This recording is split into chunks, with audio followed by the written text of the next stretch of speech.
mulai menjadi bobrok. Etika tak lagi tertata. Etiket mengelupas dari seni berinteraksi.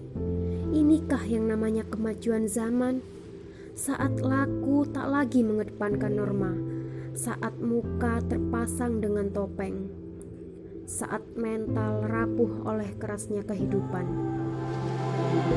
Kupaslah retakan moral, layaknya gradasi oleh warna, dari hitam lalu abu-abu lalu putih.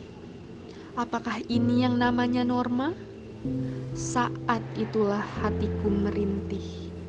Janganlah kau menjadi penerus bangsa bila kau ingin terus membobrok moral. Jadilah penerus bangsa, membenahi gelombang hati yang merintih membenahi bangsa ini, Indonesia.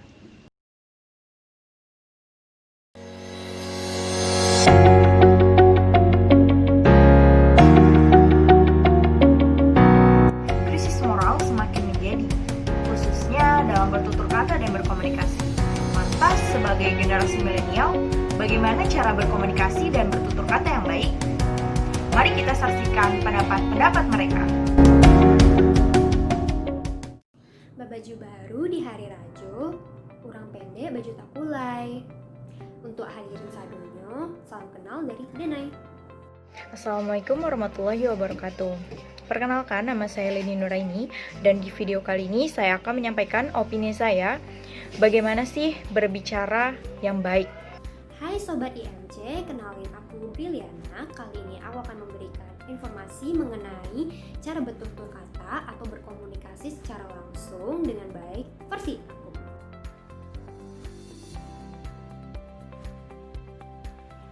Menggunakan bahasa yang baik dan benar, tidak menggunakan kata-kata kasar saat kita berbicara kepada orang lain, dan berbicaralah dengan nada lembut dan halus.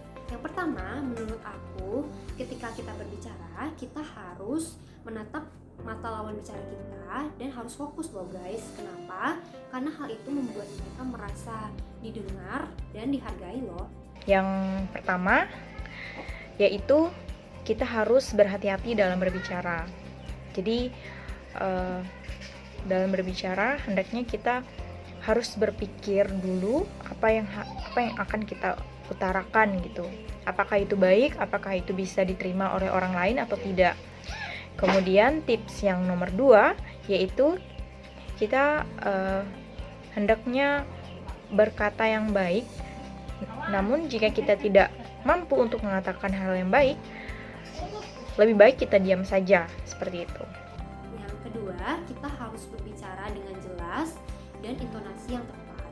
Nah, berbicara dengan jelas ini maksudnya itu kita tidak boleh penyampaiannya secara tergesa-gesa atau terbelit-belit juga dan mudah dimengerti oleh lawan bicara.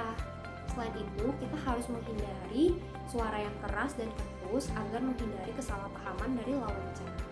Tips yang nomor 3, jangan terlalu banyak berbicara yang tidak bermanfaat. Berbicaralah sesuai dengan kemanfaatan yang kita dapatkan setelah kita berbicara tersebut. Jangan berbicara yang tidak bermanfaat.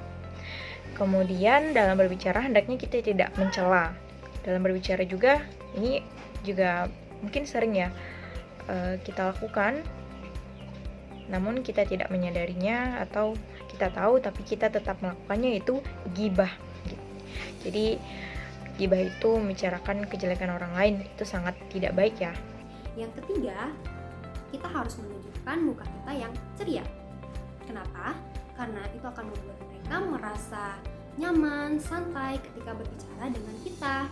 Dalam berbicara, kita juga tidak disarankan untuk tidak memotong pembicaraan orang lain. Seperti itu, kita dengarkan dulu apa yang ingin orang tersebut bicarakan, baru setelah orang itu berhenti berbicara, baru kita mulai apa yang akan kita bicarakan, seperti itu. Kemudian tips selanjutnya yaitu menjauhi debat kusir. Jadi jika debat yang kita perdebatkan itu mungkin tidak ada ujungnya, lebih baik kita meninggalkan pembicaraan tersebut, karena biasanya akan timbul sebuah masalah dari perdebatan yang tidak ada ujungnya, seperti itu. Yang terakhir yaitu kita harus menjaga intonasi dalam berbicara, khususnya saat kita berbicara kepada yang lebih tua, hendaknya intonasinya agak direndahkan sedikit agar sopan kepada yang lebih tua. Jadi itu dari aku ya. Sekian, terima kasih. Jadi itu saja dari saya, bagaimana cara bertutur kata yang baik. Semoga bermanfaat. Wassalamualaikum warahmatullahi wabarakatuh.